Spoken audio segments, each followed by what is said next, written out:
السلام علیکم معزز ناظرین، میں کراچی کے بڑے ہسپتال میں کمر کی تکلیف کے چیک اپ کے لیے گئی۔ میری ماں بھی میرے ساتھ ڈاکٹر کے دفتر میں گئیں، لیکن معائنہ کرنے والے روم میں نہیں گئیں۔ یہ ایک چھوٹا سا کمرہ تھا۔ کمرے میں صرف 2 آدمی تھے، ایک نرس اور ایک میں۔ خود میری تکلیف کی نوعیت اس بات کی تھی متقاضی کہ میں اپنی شلوار اتار کر ڈاکٹر اور نرس کو معائنہ کرنے کی اجازت دوں۔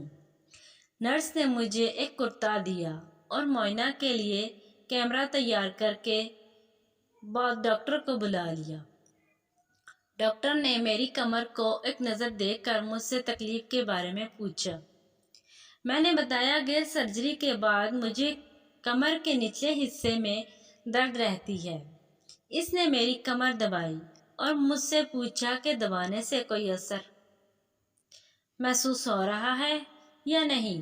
میں نے ڈاکٹر کو بتایا کہ ہاں، کہاں درد ہے اور کہاں نہیں۔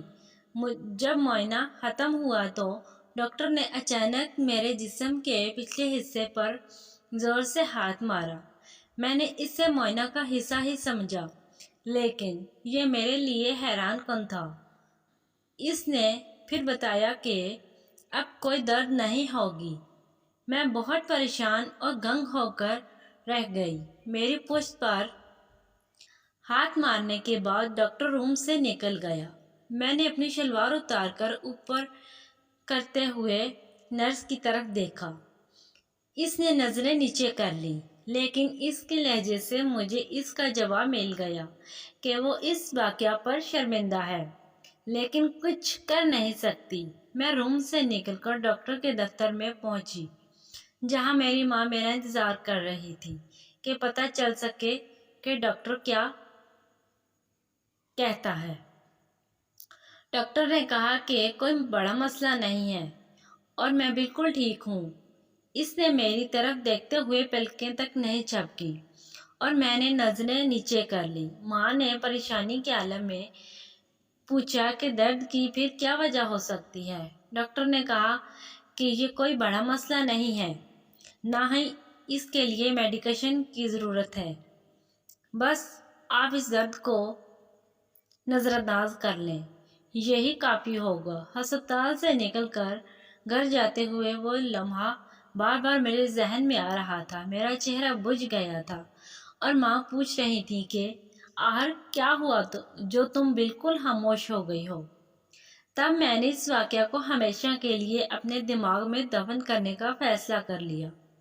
مجھے جب یہ واقعہ یاد آتا میں اسے جھٹک دیتی۔ میں فوری طور پر نہانا چاہتی تھی، کیونکہ مجھے ایسے محسوس ہو رہا تھا جیسے میں پلیت ہو چکی ہوں۔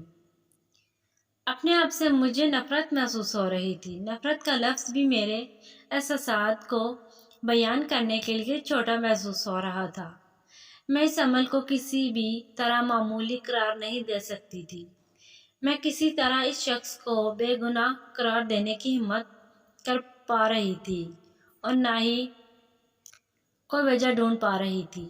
میں نے کوشش کی کہ اسے ایک عام سی بات سمجھ کر بھول جاؤں۔ یہ بات سمجھ لوں کہ اس سے مجھے ایک چھوٹی سی بچی سمجھ کر مذاق کے طور پر ایسا کیا ہے، یا پھر شاید یہ اس کا اپنا انداز تھا۔ بات چاہے جو بھی ہو، کسی بھی ڈاکٹر کے لیے کسی حالت میں یہ جائز نہیں ہو جاتا کہ وہ اس طرح اپنے مریض کو ہاتھ لگائے، اور نہ ہی یہ طبی معائنہ کا حصہ تھا۔ جو کولہے کو چھونا جسم کے کسی اور حصے کو چھونے سے بہت مختلف ہے۔ یہ ایک معمولی یا قابل فراموش حرکت نہیں ہے، خاص طور پر ایک مرد ڈاکٹر کے لیے۔